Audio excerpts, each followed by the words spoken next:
El día de hoy vamos a hablar de la lesión a los bienes particulares, más precisamente de las expropiaciones. Nuestro artículo 17 de la Constitución versa que la propiedad privada es inviolable y ningún habitante de la nación podrá ser privada de ella sino en virtud de sentencia fundada en ley. Muy bien. Y la expropiación por causa de utilidad pública deberá ser declarada previamente por una ley del Congreso e indemnizadas. ¿Esto qué quiere decir? Que si el Congreso quiere adquirir el dominio, la expropiación es una manera particular de adquirir el dominio por parte del Estado, porque en este caso existe pues, una unilateralidad del mismo, ya que no se escucha la voluntad de la otra parte, y solo se debe indemnizar el valor de la cosa que tiene en el mercado sin tener en cuenta, por ejemplo, mejoras constructivas y demás, y los daños ocasionados, como por ejemplo la mudanza. Esta ley es del año 1977, de una época de proceso militar, y hasta el día de hoy no ha sufrido prácticamente modificaciones, sigue más o menos de la misma manera, y todas las constituciones de derecho comparado siguen en la misma línea aproximadamente del tema de la expropiación, del régimen de expropiaciones. Bien, es decir, que con todo esto lo que se quiere decir es que su vigencia está aprobada por la sociedad de alguna manera. La expropiación, bueno, como dijimos, es un modo de adquirir el dominio que tiene el Estado con características especiales porque es unilateral, no requiere la voluntad de la otra parte, del expropiado, y además debe ser calificado de utilidad pública, que esto lo vamos a tratar más adelante. La utilidad pública se encuentra en el ámbito del derecho público y si lo vamos a ver en el artículo 17, que es el derecho constitucional, y las normas referidas son del ámbito público administrativo y de acuerdo a lo que expresa el artículo 17 requiere una ley del Congreso en realidad que se sanciona como una ley simple, con una mayoría simple, y esto quiere decir, no necesita quórum, no hay un mínimo de quórum, y esto lo que quiere decir, esta ley es la declaración de utilidad pública.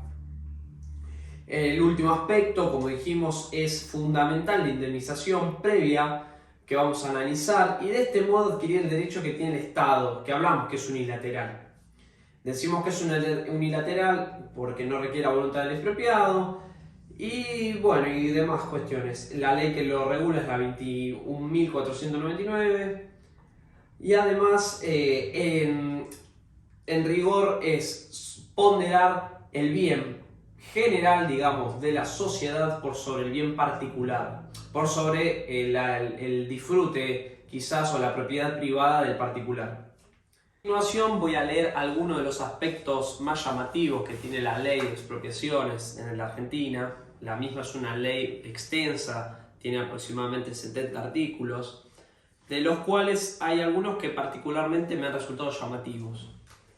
Bien, en el artículo primero dice: la utilidad pública que debe servir de fundamento legal a la expropiación comprende todos los casos en que se procure la satisfacción del bien común, sea este de naturaleza material o espiritual.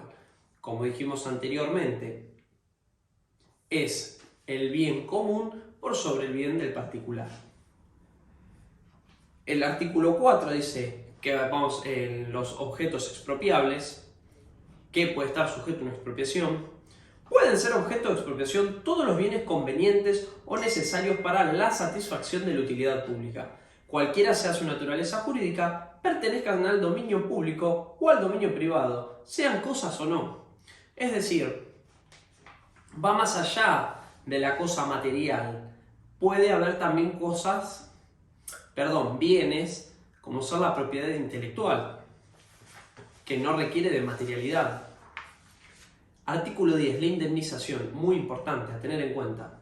La indemnización comprenderá el valor objetivo del bien y los daños que sean una consecuencia directa e inmediata de la expropiación.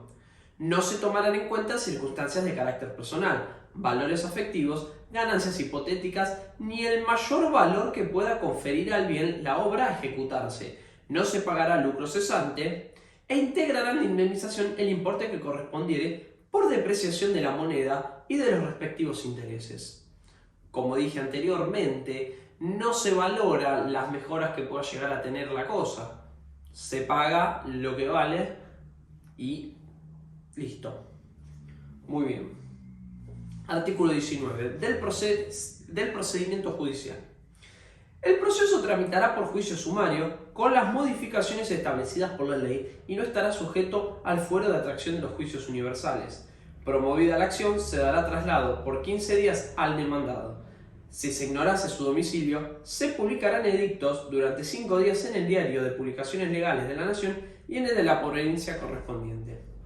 Si existieren hechos controvertidos, se abrirá la causa a prueba por el plazo que el juez estime prudencial, debiendo tener presente lo dispuesto en los artículos 15 y 17.